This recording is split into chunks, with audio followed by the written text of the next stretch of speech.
Thank you for joining Wars of the Roses. As we continue with Part 8, The Comte de St Germain, from The Phoenix by Manly P. Hall. Le Comte de St Germain, from the original portrait by Thomas in the Louvre. The Comte de St Germain, the wonder man of Europe. The Pompadour was content. Louis XV had found a new amusement. In fact, she had found it for him. The king's ennui was dispelled without an intrigue or a new mistress. Comte de St Germain was his new divertissement. Louis was amused and thrilled by turns. Never before had so extraordinary a person trod the sacred precincts of Versailles. The whole court was topsy-turvy, and miracles were the order of the day. Courtiers of depleted fortunes envisioned the magical multiplication of their golden grand dames of uncertain age, had dreams of youth and favor restored by the mysterious count's fabled elixirs. Had he not taken flaws from precious stones for the king, and even rolled several small diamonds into one big one? And as to his panacea for age, did he not give some of this remarkable medicine to the Countess de Gergy, and was she not now called the old, everlasting countess whom death must have certainly forgotten upon the earth? Here was a man worth cultivating. Of course, a person who thus completely eclipsed even the notables about him could scarcely fail to create jealousy. Certain courtiers hated him heartily, but they had to keep their feelings to themselves, for the king was championing the illustrious count and would tolerate no criticism either of his person or conduct. If Saint-Germain had been given to amours, it would have gone hard with him, for the bitterest enmities of that period grew out of such irregularities. But as he remained aloof from all entanglements and was always the patron, never the patronized, he maintained his position secure amid the crumbling of empire. From Souvenir de Marie Antoinette by Madame la Comtesse de Adhémar, we have an excellent description of the Count whom Frederick the Great referred to as the man who does not die. It was in 1743 the rumor spread that a foreigner, enormously rich, judging by the magnificence of his jewelry, had just arrived at Versailles. Where he came from, no one has ever been able to find out. His figure was well knit and graceful, his hands delicate, his feet small, and the shapely legs enhanced by well-fitting silk stockings. His nether garments, which fitted very closely, suggested a rare perfection of form. His smile showed magnificent teeth, a pretty dimple marked his chin, his hair was black, and his glance soft and penetrating. And oh, what eyes! Never have I seen their like. He looked about 40 or 45 years old. He was often to be met within the royal private apartments, where he had unrestricted admission at the beginning of 1768. It was in the court at Versailles that the Comte de St Germain was brought face to face with the aged Countess de Gergy. Upon beholding the celebrated magician, the aged lady stepped back in amazement, and the following well-authenticated conversation thereupon took place between the two. 50 years ago, the Countess said, I was ambassadress at Venice, and I remember seeing you there looking just as you do now, only somewhat riper in age, perhaps, for you have grown younger since then. Bowing low, the Count answered with dignity, I have always thought myself happy in being able to make myself agreeable to the ladies. Madame de Gergy then continued, You then called yourself the Marquis Balletti. The Count bowed again and replied, And Countess Gergy's memory is still as good as it was 50 years ago. The Countess smiled. That I owe to an elixir you gave me at our first meeting. You are really an extraordinary man. Saint-Germain assumed a grave expression. Did this Marquis Balletti have a bad reputation, he asked. On the contrary, replied the Countess, he was in very good society. The Count shrugged his shoulders expressively, saying, Well, as no one complains of him, I adopt him willingly as my grandfather. The Comtesse de Adhémar was present during the entire conversation and vouches for its accuracy in every detail. The reference to the Marquis Balletti is a reminder of the many names and titles affected by this polyonymous individual. Mrs. Cooper Oakley discovers him under such various appellations as Marquis de Montferrat, Comte Bellemare or Count Aymar at Venice, Chevalier Schöning at Pisa, Chevalier Weldon at Milan and Leipzig, Comte Soltikoff at Genoa and Leghorn, Graf Zaroghi at Schwalbach and Triesdorf, Prince Ragozzi at Dresden, and Comte de St Germain at Paris.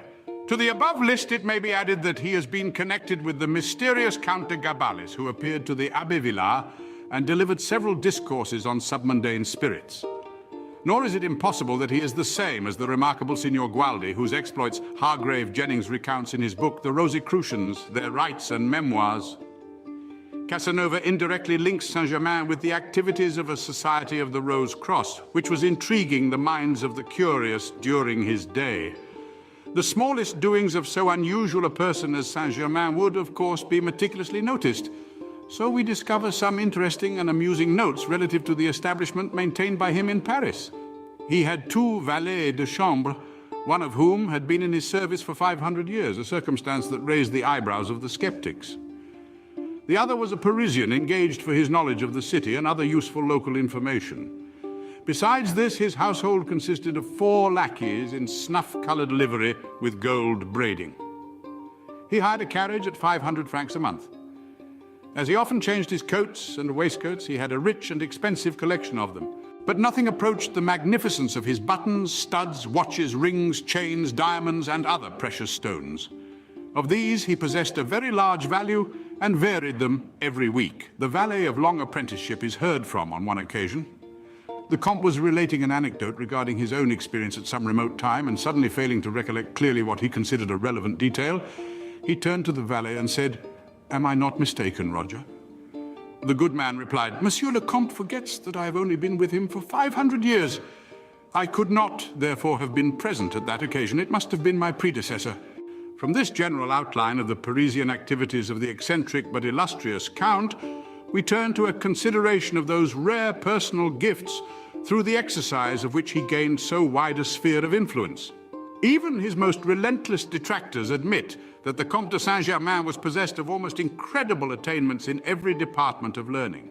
Madame de Pompadour extols the genius of Saint-Germain in the following words: "A thorough knowledge of all languages, ancient and modern. A prodigious memory, erudition of which glimpses could be caught between the caprices of his conversation, which was always amusing and occasionally very engaging.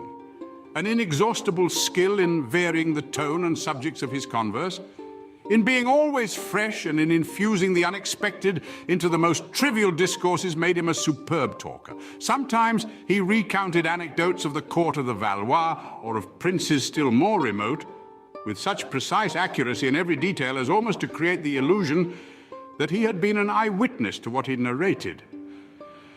He had traveled the whole world over, and the king lent a willing ear to the narratives of his voyages over Asia and Africa, and to his tales about the courts of Russia, Turkey, and Austria. He appeared to be more intimately acquainted with the secrets of each court than the charge d'affaires of the king. Franz Joseph Ragozzi, Prince of Transylvania, now generally believed to have been the father of Comte de St Germain. In his memoirs, the Italian adventurer Jacques Casanova de Saint-Galt makes numerous references, most of them of a somewhat slighting nature, to his acquaintance with Saint-Germain. Even he admits, however, that this adept of magic was a skilled linguist, musician, and chemist who won the favor of the ladies of the court, not only by the general air of mystery surrounding him, but by his surpassing skill in preparing pigments and cosmetics, by which he preserved for them at least a shadow of swift departing youth. We can well understand how so fascinating a character could relieve the boredom of a king who had spent his life as a martyr to royal fashions and was deprived by his position of the pleasure of honest work. Then again, rulers become victims to the fads of the moment, and Louis himself was dabbling in alchemy and other occult arts. True, he was only a dilettante whose will was not strong enough to bind him to any lasting purpose, but Saint-Germain appealed to several qualities in the royal nature. Throughout his long career in the political centers of Europe, Comte de St Germain was renowned for his honesty and outspokenness. One day at Versailles, when Saint-Germain and the king were walking through a long gallery, the Comte spoke. "To entertain any esteem for any man, sire," he said, "one must not be either a confessor, a minister, or yet a lieutenant of police." "You may well add, Count," replied Louis XV, "or a king." "Do you know why, sire?" the magician asked. "Did your majesty see the thick fog which prevailed yesterday in Paris? Well, the fog which false friends and ministers cast around a king is thicker still. Saint-Germain's jewels and his consummate skill in matters of art, both as a technician and a critic, also endeared him to the king. The Pompadour writes, he enriched the cabinet of the king by his pictures by Velasquez and Murillo, and he presented to the marquise the most precious and priceless gems. For this singular man passed for being fabulously rich, and he distributed diamonds and jewels with astonishing liberality. As an art critic, he could instantly detect the most cleverly perpetrated forgeries. In music, he was equally a master. While at Versailles, he gave concerts on the violin, and on at least one occasion during his eventful life conducted a symphony orchestra without a score. He was constantly assisting his friends and found time in his busy life to instruct Anton Mesmer in the rudiments of mesmerism and initiate Comte de Cagliostro into the Egyptian rite of Freemasonry, as Cagliostro himself testifies in his memoirs Authentique. From Le Musée des Sorciers, title page from La Très Sainte Trinosophique, from the manuscript attributed to the Comte de St Germain in the Bibliothèque de Troyes. To convince his friends that he actually possessed the alchemical powder of projection, by which it is possible to transmute base metals into gold, he actually performed this feat on at least 2 occasions, as attested by the writings of contemporaries. The Marquis de Valbel, visiting Saint-Germain in his laboratory, found the alchemist busy with his furnaces. He asked the Marquis for a silver 6-franc piece, and covering it with a black substance, exposed it to the heat of a small flame or furnace. Monsieur de Valbel saw the coin change color until it turned a bright red. Some minutes after, when it had cooled a little, the adept took it out of the cooling vessel and returned it to the Marquis. The piece was no longer of silver, but of the purest gold. Transmutation had been complete. The Comtesse d'Adhémar had possession of this coin until 1786, when it was stolen from her secretary. Casanova records a similar incident in which Saint-Germain changed a 12-sols piece into a pure gold coin. Being a doubting Thomas, Casanova declared that he felt sure that Saint-Germain had substituted one coin for another. He intimated so to Saint-Germain, who replied, "Those who are capable of entertaining doubts of my work are not worthy to speak to me," and bowed the Italian out. This is the last time that Casanova ever saw the Comte. Both of these writers of memoirs fail to tell us whether the denomination stamped upon the coins was changed by the alchemical process, or whether only the metal was affected. If the denominations of the coins remained the same and only the metal changed, the possibility of substituting a gold coin for the silver one would be negated, unless it be supposed that a counterfeit gold coin had been prepared in a mold made from a silver one. To assure that the dates and general appearance of the coins should match and thus make the substitution unnoticed, is presuming a greater degree of skill on the part of Saint-Germain than the actual transmutation of the metals would have entailed. There are too many authentic cases of metallic transmutations to condemn Saint-Germain for such a feat. The Leopold Hoffmann medal, which is still in possession of that family, 2/3 of which was transformed into gold by the monk Wenzel Seiler. Leaving the rest silver, which was its original state, is the most outstanding example of the transmutation of metals recorded. In this case, fraud was impossible, as there was but one copy of the medal extant. The ease with which we condemn as fraudulent and unreal anything which transcends our understanding has brought unjustified calumny upon the names and memories of many illustrious persons. Nearly all writers on the life of Saint-Germain have noted his peculiarities with regard to eating. He was frequently a dinner guest. Casanova notes of Madame de Gergy coming to the table upon the arm of this mysterious man. Saint-Germain, however, seldom if ever ate, but throughout the entire meal entertained the other guests with tales of magic and sorcery, unbelievable adventures in remote places, and intimate episodes from the lives of the great. Casanova goes so far as to say that he followed the Count's example, being too engrossed in listening to touch his own food. In one of his tales concerning vampires, Saint-Germain mentioned in an offhand way that he possessed the wand or staff with which Moses brought water from the rock, adding that it had been presented to him at Babylon during the reign of Cyrus the Great. The memoir writers admit themselves at a loss as to how many of the Count's words could be believed. Common sense, as the word was then defined, assured them that most of the accounts must he fashion from whole cloth. On the other hand, his information was of such precise nature, and he was so learned in every respect, that his words carried both weight and authority.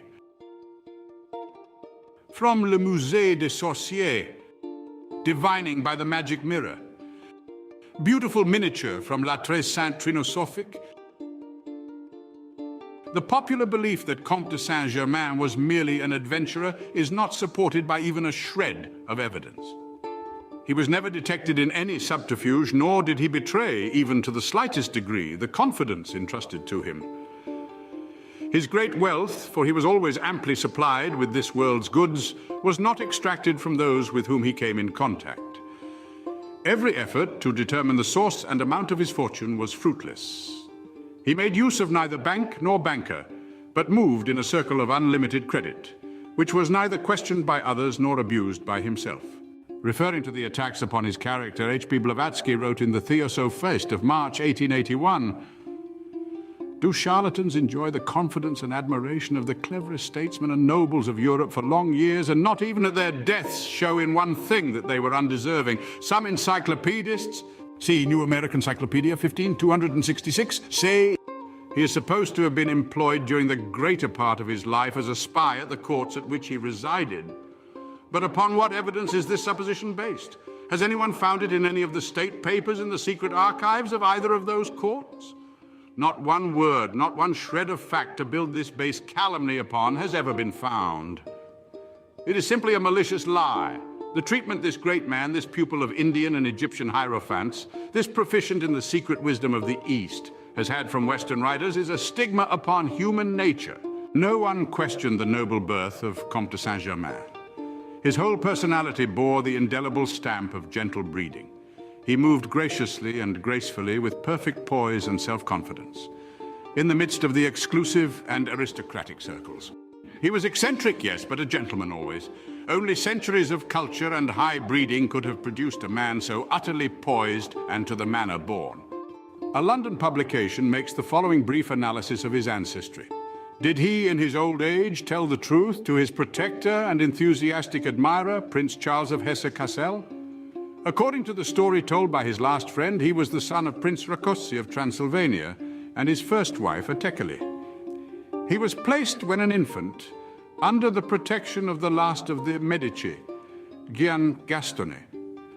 When he grew up and heard that his two brothers, sons of the Princess Hesse-Rheinfels of Rothenburg, had received the names Old St. Charles and St. Elizabeth, he determined to take the name of their holy brother, St. Germanus. What was the truth? One thing alone is certain, that he was the protégé of the last Medici.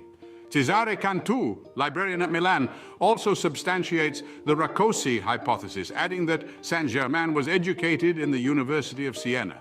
Casanova describes a meeting with Saint-Germain which occurred in Belgium under most unusual circumstances. Having arrived at Tournai, Casanova was surprised to see some grooms walking spirited horses up and down. He asked to whom the fine animals belonged and was told, "To the Comte de St Germain, the adept, who has been here a month and never goes out. Everybody who passes through the place wants to see him, but he makes himself visible to no one." This was sufficient to excite the curiosity of Casanova, who wrote requesting an appointment.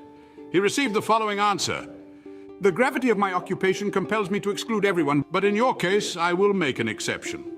Come whenever you like, and you will be shown in. You need not mention my name nor your own. I don't ask you to share my repast, for my food isn't suitable to others, to you least of all, if your appetite is what it used to be." At 9 o'clock, Casanova called and found that the Comte had grown a beard 2 inches long. This circumstance is enlarged upon by one writer to the following proportions. The Cavalier de Seingold, Casanova, finds the Count in an Armenian robe and pointed cap, with a long beard descending to his waist, an ivory wand in hand. In fact, the complete make-up of a necromancer. It seems that the growth of the Count's whiskers was indeed greatly stimulated by the pen of this writer. Casanova reports that Saint-Germain had a number of retorts before him filled with chemicals in various stages of digestion. The Count stated that he was experimenting with colors for his own amusement, possibly completing the experiment commenced by him at Chambord in the laboratory constructed and equipped for him by Louis XV. He was so successful that Van Loo, the French artist, begged him to divulge the secret of his brilliant colors, but he refused. Saint-Germain is also accredited with having secured astonishing results in painting jewelry by mixing powdered mother of pearl with his pigments. What occurred to his priceless collection of paintings and jewels after his death or disappearance is unknown. Continuing his discussion with Casanova, the now bearded Count explained his presence in Belgium by stating that Count Cobenzl, the Austrian ambassador at Brussels, desired to establish a hat factory and that he was taking care of the details. Upon his telling Saint Germain that he was suffering from an acute disease, the Count invited Casanova to remain for treatment, saying that he would prepare 15 pills, which in 3 days would restore the Italian to perfect health. Casanova writes, "Then he showed me his magistrum, which he called athueter. It was a white liquid contained in a well-stopped phial. He told me that this liquid was the universal spirit of nature, and that if the wax of the stopper was pricked even so slightly, the whole of the contents would disappear. I begged him to make the experiment. He thereupon gave me the phial and the pin, and one myself pricked the wax, when, lo, the phial was empty." Casanova, being somewhat of a rogue himself, doubted all other men. Therefore he refused to permit Saint-Germain to treat his malady. He could not deny, however, that Saint-Germain was a chemist of extraordinary skill whose accomplishments were astonishing, if not practical. The adept refused to disclose the purpose for which these chemical experiments were intended, maintaining that such information could not be communicated. From the Memoir de Montemps of Charles, Landgrave of Hesse-Cassel, we gain several particulars concerning the last years before the death or disappearance of the Hungarian adept. Charles was deeply concerned with occult and Masonic mysteries, and a secret society of which he was the moving spirit held occasional meetings upon his estate. The purposes of this organization were similar to, if not identical with, Cagliostro's Egyptian rite. In fact, after studying the fragments left by the Landgrave, Cagliostro's contention that he was initiated into Egyptian masonry by Saint-Germain is proved beyond a reasonable doubt. The Wonder Man, as Saint-Germain had been termed, attended at least some of these secret meetings, and of all whom he met and knew during life, he confided more in Prince Charles than in any other man. The last years of Saint-Germain's known life were therefore divided between his experimental research work in alchemy with Charles of Hesse and the mystery school at Louisenlund in Schleswig, where philosophic and political problems were under discussion. According to popular tradition, it was on the estate of Prince Charles that Saint-Germain finally died at a date given out as 1784. The strange circumstances connected with his passing lead us to suspect that it was a mock funeral similar to that given the English adept, Lord Bacon. Again, quoting from H.P. Blavatsky, is it not absurd to suppose that if he really died at the time and place mentioned, he would have been laid in the ground without the pomp and ceremony, the official supervision, the police registration which attend the funerals of men of his rank and notoriety? Where are these data? He passed out of public sight more than a century ago, yet no memoir contains them. A man who so lived in the full blaze of publicity could not have vanished if he died then and there and left no trace behind. Moreover, to this negative, we have the alleged positive proof that he was living several years after 1784. He is said to have had a most important private conference with the Empress of Russia in 1785 or 1786, and to have appeared to the Princess de Lamballe when she stood before the tribunal a few minutes before she was struck down with a billet and a butcher boy cut off her head, and to Jeanne du Barry, the mistress of Louis XV, as she waited on her scaffold at Paris, the stroke of the guillotine in the days of terror of 1793. It should be added that the Comte de Chalon, on his return from an embassy to Venice in 1788, said that he had conversed with the Comte de St Germain in the square at St Mark's the evening before his departure. The Comtesse de Adhemar also saw and talked with him after his presumed decease, and the Encyclopedia Britannica notes that he is reported to have attended a Masonic conference several years after his death had been reported. Comte de St Germain has unfortunately left but 2 or 3 literary fragments. He is known to have had a copy of the Vatican manuscript on the Kabbalah, presumably the finest work of its kind extant, and the Bibliothèque de Troyes contains a manuscript, Le Très Sainte Trinosophie, which has been attributed to the pen of this extraordinary man. This manuscript is beautifully written and illustrated with 12 miniatures in colors and is regarded as a unique and priceless document. In Le Musée des Sorciers by Grillo de Givry appears the following note on this manuscript, which is described as a book of Kabbalized alchemy. This volume, artistically written, was bought at one of the sales in Messina, and carries at the head of it a note of a philosopher whose name is IBC Philothome, who announces that this manuscript once belonged to and is the only existing copy of the famous Trinosophie of Count de St Germain. He adds that Cagliostro had also possessed this volume at one time, but that the Inquisition seized it in his home at Rome when he was arrested at the end of 1789. Cagliostro and his wife had been visiting the Comte de St Germain in the chateau of Holstein. The true purpose for which Saint-Germain labored must remain obscure until the dawn of a new era. Homer refers to the golden chain by which the gods conspired to bind the earth to the pinnacle of Olympus.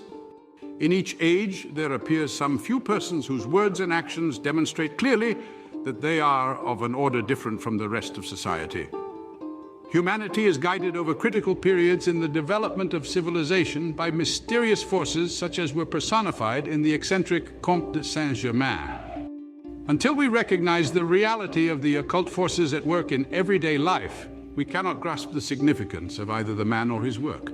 To the wise, Saint-Germain is no wonder, but to those who are limited by belief in the inevitability of the commonplace, he is indeed a magician, defying the laws of nature and violating the smugness of the pseudo-learned. Thank you for watching, and please don't forget to share, like, subscribe and comment, and if you can, please consider donating to Wars of the Roses. Links to PayPal and Patreon are in the description. Thank you so very much.